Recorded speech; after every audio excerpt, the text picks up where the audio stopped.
Obsèques de Jean-Pierre Pernaut, Nathalie Marquet digne face au cercueil, image bouleversante. Ce mercredi 9 mars 2022 se tenaient les obsèques de Jean-Pierre Pernaut, à Paris. Nombreuses sont les personnalités à avoir fait le déplacement pour rendre un dernier hommage à l'ancien présentateur du JT de 13h de TF1. Sa famille était aussi bien évidemment présentée, sans surprise, sa femme Nathalie Marquet a eu bien du mal à cacher son émotion. Le 2 mars 2000.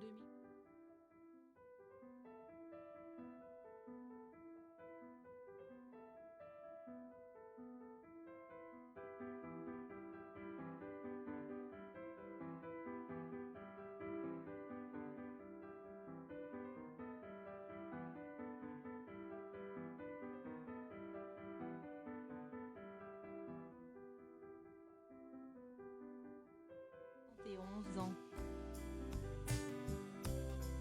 2 ans après avoir vaincu un cancer de la prostate, on lui a diagnostiqué un cancer du poumon au printemps dernier.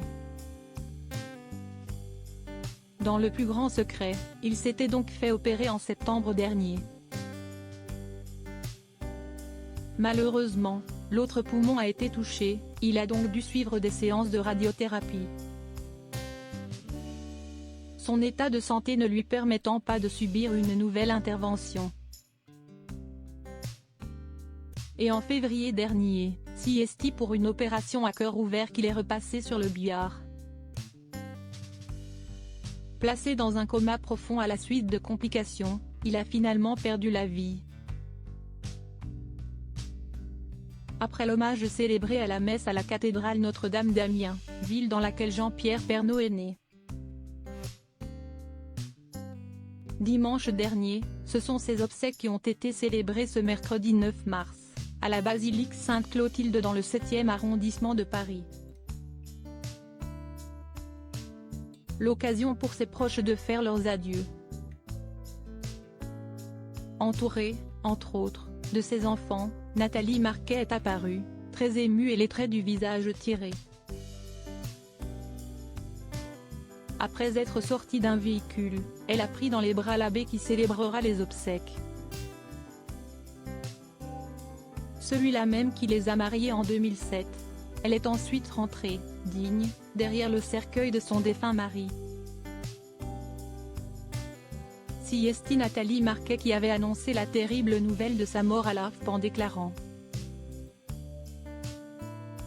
Le père de Tom, Lou, Olivier et Julia est décédé des suites de son cancer du poumon. Elle avait ensuite posté un carré noir, sans aucune légende, afin de partager sa tristesse. Le lendemain de la mort de Jean-Pierre Pernaut. CST le visage marqué et la voix tremblante qu'elle est apparue dans le JT de 20h de TF1 pour partager sa peine. Elle avait tout d'abord expliqué qu'il s'était battu jusqu'à la fin et qu'il n'avait rien voulu lâcher, pour sa famille. Puis, après avoir rappelé l'acharné du travail qu'il était, Miss France 1987 a confié qu'elle aurait voulu davantage profiter de son regretté époux. Il en voulait toujours plus, CST pour ça qu'il ne voulait pas prendre sa retraite, mais moi je lui disais, je veux que tu profites de nous. Les enfants sont grands, j'ai envie qu'on voyage tous les deux aussi, pas besoin d'attendre les vacances scolaires. Voilà, on avait hâte d'être ensemble, de faire un vieux couple, d'être comme tout le monde. Mais Jean-Pierre n'est pas comme tout le monde, avait-elle notamment déclaré. Malgré tout, le présentateur a pu se créer de magnifiques souvenirs avec sa famille. Comme leur dernier voyage, aux Maldives.